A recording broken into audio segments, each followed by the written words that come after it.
In this week's episode, we're going to look at the 3 main reasons why your marketing is failing.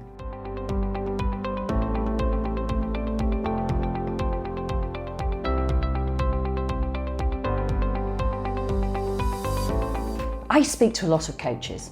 In fact, it's what I spend my time doing most of the week, is talking to coaches. And I have, in the main, conversations with them about how they market their coaching businesses. And I often have conversations with them about why and how what they're doing isn't successful.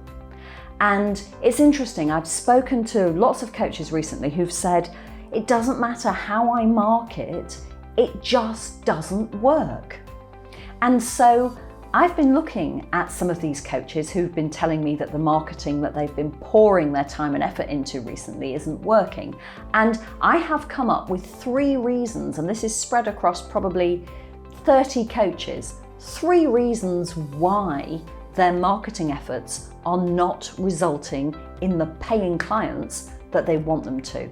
Number 1 is that they are nowhere near specific enough in their marketing message. What I mean by that is that coaches who are marketing ineffectively talk about all the different kinds of people who can benefit from coaching. Now, the sort of language that they use is things like anybody who wants to make a change, or anybody who's hit a hurdle in their lives, or anyone who is experiencing emotional turmoil, or anyone who has a goal to reach.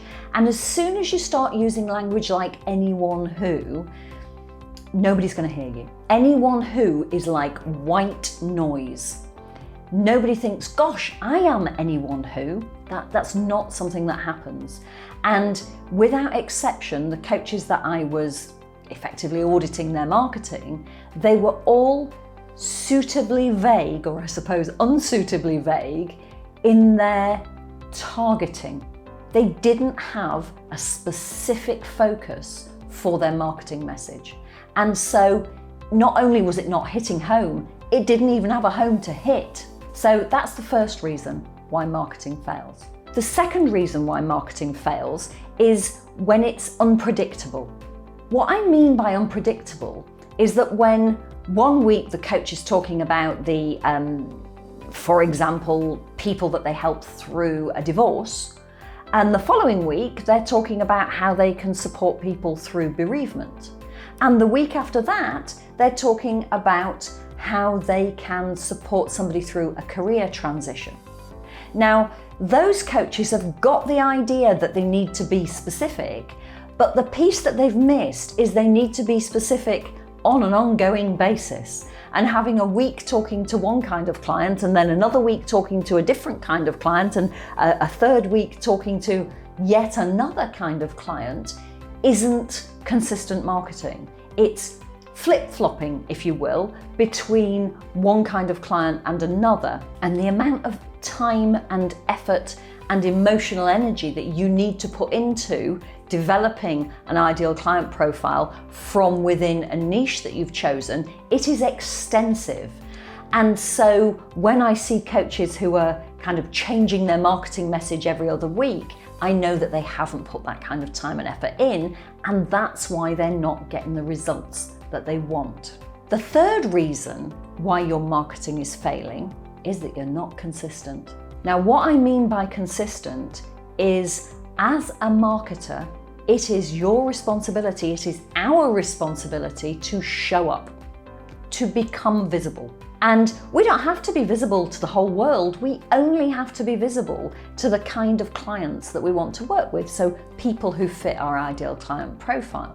What does consistent mean? What do I mean show up? Well, show up is being visible continually, consistently. I don't mean 10, 20, 30, 40 posts a day on social media. I don't mean that at all, but I mean a post every day. I can feel people watching this video going, oh, I couldn't possibly do that. Well, how much do you want the results? How much do you want the results? Because if you want those clients, if you want to be able to make an impact on the world, you need to have the clients.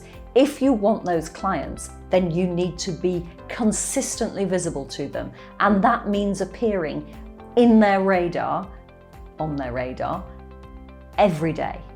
And you need to show up when you don't want to. You need to show up especially when you don't want to. And what I mean by that is that some days we just don't feel it.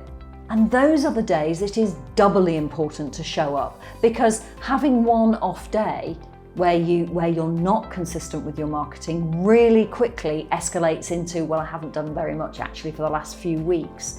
And here's the thing with potential clients, they are fickle. If they have spotted you and they've gone, gosh, that's interesting, I'm going to keep an eye on that person, even if they've done that on a subconscious level, which they will if you're talking to them directly, when you drop off their radar for weeks on end, you are undoing all the effort that you put in when you were being consistent. And I know it's really hard to be consistent when you feel like you're shouting into the void, when you're not getting very much back in terms of perhaps engagement, and certainly in terms of inbound inquiries. It can feel like a hard slog. But know this, every single coach who is marketing their coaching business successfully has been through that. They have experienced the shouting into the void part. And what I can promise you is, even though it feels like nobody is paying attention to you, they absolutely are. There is a marketing acronym, AIDA, A-I-D-A. And I like to think of them as, if that final A is on the tip of your nose, the first A is out in the outer reaches of the universe. So that first A stands for awareness. And in the beginning, your potential clients aren't even aware you exist.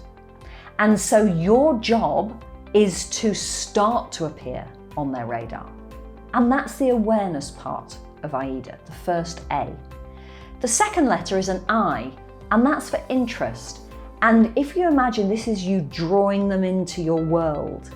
And the I part is where your client, who has now seen you reasonably consistently, they've noticed you, they've become aware of you, and they've gone from being aware that you exist to going, oh look, there's something by that particular coach again. There's a podcast episode or an article or a video.